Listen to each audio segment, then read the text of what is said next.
फरवरी 1689 एक बंदी बनाया गया राजा जंजीरों में खड़ा है।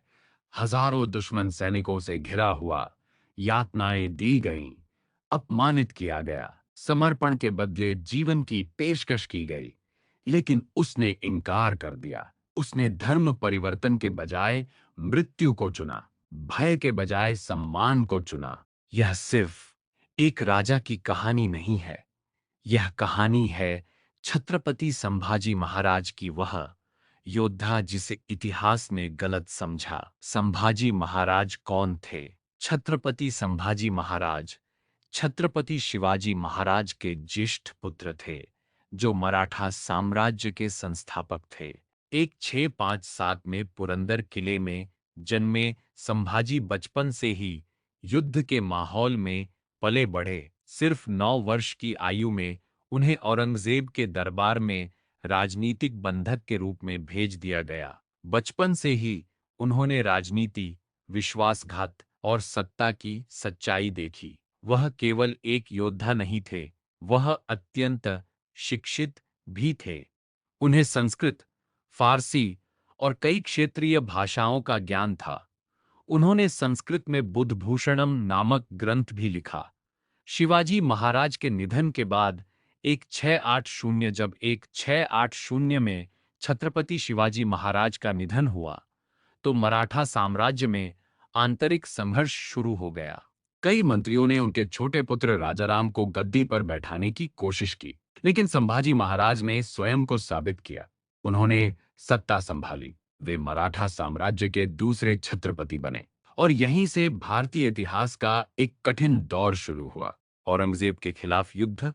औरंगजेब स्वयं विशाल मुगल सेना लेकर दक्कन पहुंचा। उसका उद्देश्य था मराठा साम्राज्य को पूरी तरह समाप्त करना। लगातार 9 वर्षों तक 1680-1689 संभाजी महाराज ने संघर्ष किया।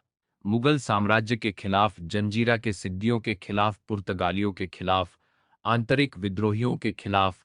सीमित संसाधनों के बावजूद उन्होंने कभी आत्मसमर्पण नहीं किया। उन्होंने अचानक हमले किए, गुरिल्ला युद्ध पद्धति अपनाई, किलों की वीरतापूर्वक रक्षा की। औरंगजेब को आसान जीत की उम्मीद थी, लेकिन उसे अपने जीवन का सबसे कठिन युद्ध मिला। गिरफ्तारी और बलिदान। 1689 में संभाजी महाराज को संगमेश्वर के पास विश्वासघात के कारण पकड़ लिया गया।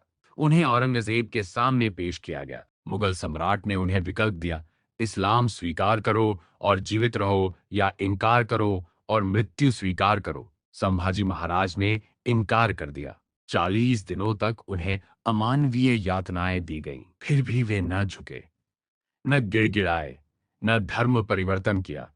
11 मार्च 1689 को उन्हें मृत्युदंड दिया गया। उनके शरीर के टुकड़े कर नदी में फेंक दिए गए, लेकिन उनका आत्मबल अटूट रहा। उन्हें गलत क्यों समझा गया? कई वर्षों तक मुगल अभिलेखों और कुछ पक्षपाती इतिहासकारों ने उन्हें बताया उतावला, लापरवाह, गैर जिम्मेदार।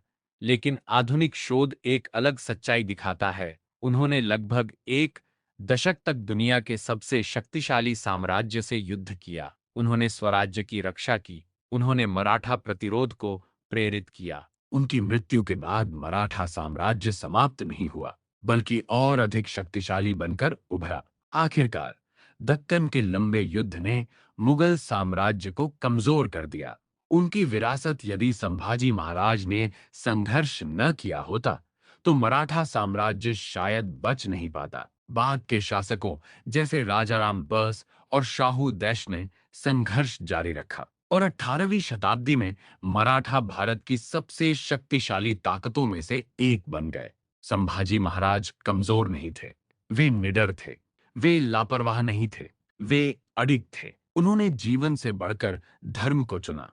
इतिहास अक्सर विजेताओं द्वारा लिखा जाता है, लेकिन कभी-कभी असली नायक वे होते हैं जो झुकने से इनकार कर देते हैं। छत्रपति संभाजी महाराज हारे नहीं थे, उन्होंने बलिदान दिया था और उसी बलिदान के कारण स्वराज्य जीवित रहा। जय भवानी, जय शिवाजी।